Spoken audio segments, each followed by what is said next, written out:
Welcome back to the podcast. My name is Aaron. I'm here with Eloise, and today we are talking about the 5 major moves to lose weight for good. Yes, so this is something that we actually got from this book, Brendon Burchard, High Performance Habits. And in this book, he actually talks about coming up with 5 major moves because a lot of people aren't very clear on exactly what they need to do to reach their goals.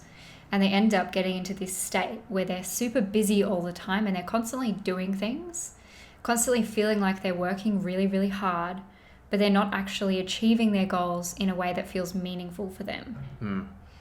And with weight loss, obviously, we see this happen all the time. Yeah. People feeling like they're working so hard and they're doing so much and they're not seeing results.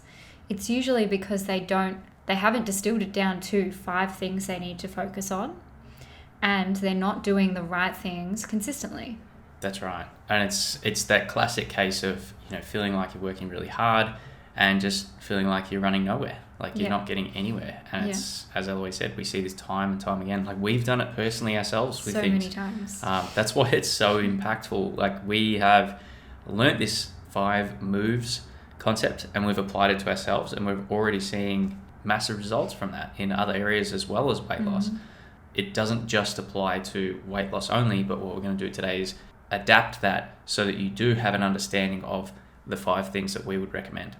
Yeah, so in the book, Brendon actually has a quote in there, and he says, "It doesn't matter whether you know how to achieve your 5 moves at first.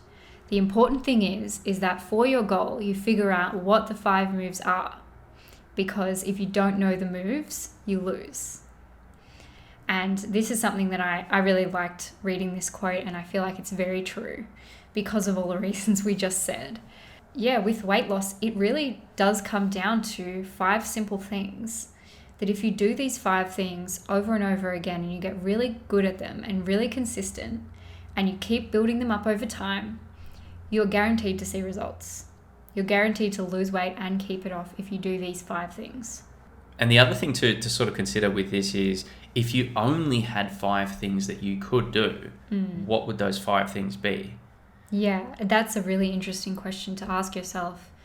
That question of, if I only could do 5 things. Because a lot of the time, I think we sit back and we think, well, in order to lose weight, I have to do this, and I have to do this, and I have to do this, and I have to do all these things, and every single day I have to do this much exercise, and I have to do this, eat these specific things, and we build it up into this massive thing that's really difficult to achieve. That's right.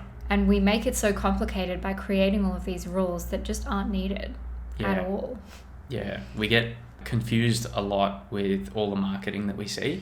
There's so many things that are preaching now, this specific food and that specific food, that people just think they have to do everything all at once. So instead of just 5 things that they're doing, they're trying to focus on 150 at the same time. And that's no wonder why it's so confusing and so hard to stick to. Yep. And so after more than 10 years working in the industry, we have distilled it down to these 5 things. So the first one, which is probably by far one of the most important, is listening to hunger cues. So that is eating when you're physically hungry, and not when we're thinking about food, but when we're physically hungry, and then stopping at the point where we're satisfied, or stopping at that 80% full mark. Just those 2 alone will make a huge difference long term to your weight loss efforts and make it that much easier to stick to, irrespective of the foods that you're eating. If we're following those things, they're going to make a big difference. Yeah, this is something that has made a major shift in our life and the way that we achieve our goals. I know that for me in particular, learning that I didn't have to eat specific foods, and if I just get rid of all the rules and tune back into my natural hunger signals, my body actually tells me how much food it needs. That was like a mind-blown moment for me. And we do actually have another podcast on this topic if you're interested in diving more into how to eat when you're hungry and stop when you're satisfied, and why that's important. But the stopping at satisfied point is the thing that I've probably had to work the most on personally. It is difficult when you're sitting there with a meal that's delicious and you want to keep eating. Yeah. Right? And it's crazy the amount of time that we spend overeating in general, most people. Rarely are there people who sit there and can say with confidence that they stop at 80% full. Usually we're eating to 100% or 200% full. And again, that's from experience. Like, that is where I was. And I didn't realize that that was something that A, I could control really, and B, that, you know, if I just stop overeating past that point of satisfied, I'll actually just start dropping weight. I didn't realize that at all. And it's such a simple concept, but it makes a massive, massive difference. The second one is planning food in advance. Yeah. So, and this is making decisions ahead of time for yourself. Yeah, it's really building that skill of saying you're going to do something and then following through with that. Yeah. Okay, which is a huge thing, especially with weight loss. We hear all the time that a lot of people just say like they just don't have any self-confidence, self-trust. And self-confidence and self-trust are built through keeping that relationship with yourself solid. Yeah. And that starts with following through with what you're going to do, say you're going to do. Yeah, and it's interesting because I think that a lot of us don't sit there and go, well, I don't have trust in myself. But what we do say, and what I do hear a lot of the time is like, well, you know, I make these plans, but I'm pretty sure that I'm not going to follow them anyway. Or, you know, I'm the type of person who really struggles to plan things, and, you know, I struggle to stick to a plan. That means that you're lacking that self-trust. And so that is why planning food ahead of time is one of the big things that we do, and one of our 5 moves for weight loss. Because when you can build that trust with yourself, all of a sudden sticking to the plan becomes something that's just easy to do. It's just what you do. You build that confidence in your own ability to follow through. Yeah. And that is huge. It doesn't matter what food you're putting on your plan. It just matters that you're writing something down and following through on what you said you were going to do. That's right. Think of it exactly the same as like how you would plan your day and plan a calendar, and you have like appointments in there. This is the same thing, but just with your food. So you're planning out what you would eat during the day so that you know ahead of time what's actually happening. So you have an idea. So move number 3 is journaling. And this is another one that I was quite hesitant in the beginning when I first learnt about journaling and writing my thoughts and feelings down. I was very hesitant about this because I thought I'm not the type of person who writes down. I felt embarrassed and I was judging myself for the things that I was writing down. And then when I started just, you know, I bit the bullet and I just did it, I started noticing massive, massive changes in my life. And this really comes down to not avoiding yourself. That's why this is so impactful for weight loss, is because most of us find ourselves in this position where we have a bit of extra weight. We're not proud of the way we're carrying ourselves through our day. We're not proud of the habits that we have currently. And we didn't get here overnight. We got here through a series of small choices over usually a long period of time. And we feel like we've let ourselves go a little bit, and it can be painful to admit that.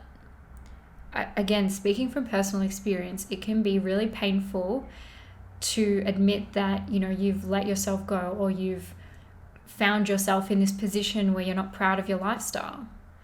And I really understand that you don't want to write about that. Yeah. And because it's painful. You know, it brings up a lot of guilt. It brings up a lot of shame. But the thing with guilt and shame is when you bring it into the light, it loses its power. So the more that we try to avoid those feelings and that discomfort, the more it grows into this ugly monster under your bed. That's right. That's right. Whereas when you bring it into the light, which is what we do through journaling, through acknowledging how we're feeling and what we're thinking, and through facing the truth of our situation, that's when you can really make a change in your life. That's right. And I feel like a lot of the times people really struggle because they're so used to sweeping a lot of this stuff under the rug, and it's never really brought out into the light, as you said before. So they don't actually, it's not real. The confronting thing with journaling is that when you're writing it down, it suddenly becomes real. Yeah. It's like you're taking it out of your head and you're downloading it onto a page, and you can see firsthand, you're like, wow, this is the extent of what I'm thinking right now. Whereas if we just sort of like avoid it, we don't have to feel uncomfortable in that period of time, but it's going to just build. And as you said, it builds into this monster that we feel uncomfortable 24/7 because it's there. The crazy thing with journaling as well is in our head, it's usually super scary. And then when we write it on paper, it actually is not as scary as we thought. Yeah. Most of the time. It's like writing it down on paper helps it lose its power. Whereas when it's swimming around in your head, it is this like scary monster. So that is another thing. But basically, journaling is one of the 5 moves because it helps you get super honest with where you are, but it also helps you get super honest with where you actually want to go and how you can create that life for yourself. Without journaling, it really is difficult for you to, A, get honest with where you are and really face the way that you are currently, but it's also difficult to know where you want to go. And I think it encourages you to become more curious with yourself and learning about like what's actually shaping the way things turn out for you. So as what we've found through our own experience, like, you know, Eloise and myself journal, what I've found for me personally is the more I start to journal, the more I start to recognize throughout daily life when I'm starting to think a certain way. Because I've revisited it over and over and over again. And if I'm thinking a negative thought and then that's impacting how I'm trying to do something, I can catch it in the moment and go, well, hang on a minute, like this has happened before. I can now change it and then ultimately get a different outcome. Yeah, it definitely helps you start to notice your patterns too, because when you've written something down multiple times, you start to go, oh, okay, I'm seeing a pattern here. Whereas when you're just doing it on autopilot, it's much harder to recognize those patterns. The 4th thing is drinking a minimum of 2 liters of water each day. It sounds really simple, and you're probably going like, what? How is that a move in how to lose weight? The simple fact of drinking enough water, so many of us are so dehydrated, it impacts everything else. So all of the other moves can get impacted by how much you're drinking. The specific thing with water is it really helps you maintain your energy levels. And this is something interesting that we've been talking about lately, is I think a lot of people tend to overestimate how much immediate energy they get from food. And so when they're feeling low on energy, they'll think, I need to have a snack. I need to have some food. But often low energy is actually from not drinking enough water. And we misjudge that as needing food, but it's usually you need some water. It's really interesting just on that point of the energy. Just to give you some perspective, Eloise and I both got these drink bottles. These are 3.8 litres. All right, it's a massive drink bottle. And no, we don't drink the whole thing every day. Well, I don't anyway. That's a little bit like extreme in terms of the size. But what's really interesting to note is that the days where we do drink more water, it gets to that 3 p.m. mark in the end of the second half of the day, and you're not feeling those slumps in energy. Instead, you're just running at a constant energy throughout the whole day. You're not hungry, you're not looking for food. It's purely because you are more hydrated. You don't need to eat. I feel like your brain feels a little bit clearer when you're hydrated. And it's really interesting how that impacts all of the other things. So drinking water is on our 5 moves list for those reasons, but also because it's such a simple habit to do. If you make drinking 2 liters of water per day a focus of yours, you're going to see positive benefits. You're going to feel more energy so you can be more active. You're going to not need to snack as much because you're going to be hydrated and not mistaking that for hunger. You're going to basically achieve a lot from a very small action and not much time. It doesn't take very much time to keep a water bottle with you and just sip it throughout the day. And so the payoff to the effort is really a win there. Well, that's right. And that's something we find. I know I've recommended that to clients in the past. And once they've done that, the first thing that they report back is like, oh, wow, I feel like so much more energy throughout the day. Like I can think better. Everything just runs better. I'm like, you're finally hydrated. You're not drinking like 7 cups of coffee and you're not drinking any other water. You're finally giving your body what it needs to just function. The last of the 5 moves is sleep. And we recommend sleeping a minimum of 7 hours per night. This is a big one because sleep will underpin everything that you do. If you're not getting enough sleep, you can almost bet that the other 4 moves that we've just mentioned are going to get affected by sleep. If for no other reason, then you're going to lack focus and, be more forgetful. So you're going to forget to drink your water. Yep. So the thing with sleep is that when you are sleep deprived, it actually influences your hunger signals to an extent. And so you're going to be more likely to eat more and make choices that don't necessarily align with your goals when you are sleep deprived, because your body is almost going into this survival mode where it needs to conserve energy. Yeah. It basically just starts to, everything sort of down regulates a little bit, and that includes your brain and Yes. what you're thinking. So you're And not that's thinking the your biggest best when you're sleep deprived. I think everyone listening to this, watching this, however you're consuming this, can attest to that. If you have had a few nights back to back of crappy sleep, you don't tend to function very well. Well, and it's much harder to manage your thoughts. And as we've said in multiple podcast episodes, what you're thinking creates your reality. And so if you're not able to manage your thoughts because you're too sleep deprived, you're not going to be able to create those positive impacts in your life. Yeah. And I feel like with sleep, it's a really interesting one because a lot of people have quite a lot of barriers to sleep. When we mention to clients, hey, what's your sleep like? There's a lot of things that come up as to reasons why they can't get sleep. And a lot of the time, most of those things are well within the control that they have. So, going to bed at a reasonable hour each night, getting up at the same time, like these are not crazy things. They're just things that we need to do consistently. Yeah. Switching the phones off before you go to bed, like not sitting in bed with your phone, screens, all of that sort of thing, make a difference. That you're doing everything that you can possibly do to ensure that you get the best sleep. Beyond that, if you've got sleep issues that are causing you to stay up, like that's obviously a different issue. But yeah, we do sort of talk about not overthinking it. It's really like you don't have to fully track your sleep all the time. It's more, are you going to bed at the same time? Are you waking up at the same time? Is the time when you go to bed and when you get out of bed roughly 7 hours or more apart? Yeah. That's really as complicated as it gets. Again, it's keeping it simple.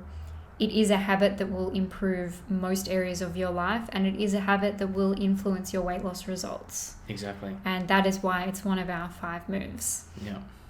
So I think the last sort of point to this, to sort of wrap all this together and to consider, is what are some other things that you would need to cut out to make sure that those 5 moves you can do consistently without a doubt. And this is a big one with weight loss, like we were speaking about in the beginning, is like often we have this massive list of things we have to do to see results. So I would ask, what is currently on your list that's distracting you from the 5 things? Are you prioritizing getting all of these really hardcore workouts in, but you're still not listening to your hunger signals? You've really got to look at your priorities here and go, well, if my 5 moves for weight loss include hunger signals, why am I prioritizing my workouts? Not to say that you can't do workouts. It's more of a thing of check your focus. Check where you're putting your time and energy, and make sure you're putting your time and energy into the right things. That's exactly right. And a big one for a lot of people is that I find is they're so focused on what specific foods they need to eat, all the while they're still overeating. Exactly. I mean, in general. if you're overeating healthy foods, you're still going to gain weight. Doesn't matter if it's unhealthy, healthy, whatever you want to label it. The fact of the matter is, if you're eating more than what your body needs, you're going to gain weight. Exactly. And if you are currently not losing weight, it means you are eating more than your body needs. And so that is something you need to address. And that's why it's top of our 5 moves. Yeah. So think about all of those things. What are the things that you need to cut out, take off the list completely, so that you can just get really, really consistent at following those 5 moves that we've covered today? You'll find it will make such a massive difference in your life. That is what we've seen personally. I know for me, I am in a completely different place than I was a few years ago when I was completely just like I didn't know what the 5 moves were. I was just trying to do all of these things. I had all these rules about what I should be doing. And when I cut all of that out and just started focusing on the 5 moves, it was just like this switch flicked in my mind, and I was like, wow, It's so I much get it easier. now. I get it now. I'm actually seeing results now. You know, it makes you feel so much better about the whole process when you're not complicating it. Yeah, it makes you feel more confident overall in general, which is one of the main drivers. If you're confident about what you're doing, you're going to be able to do it day in, day out, and you're going to feel good about what you're doing. Yeah, which is what we want. 100%. So guys, we covered a lot today. We hope that you definitely got some value out of this, and if you are a little bit confused, like, go back to what we just covered in today's episode, those 5 moves, and get really, really clear on what do you need to get out of the way so that you can just focus on those 5.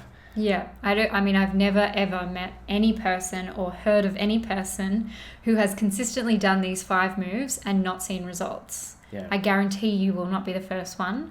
So give it a go and see what happens. Yeah.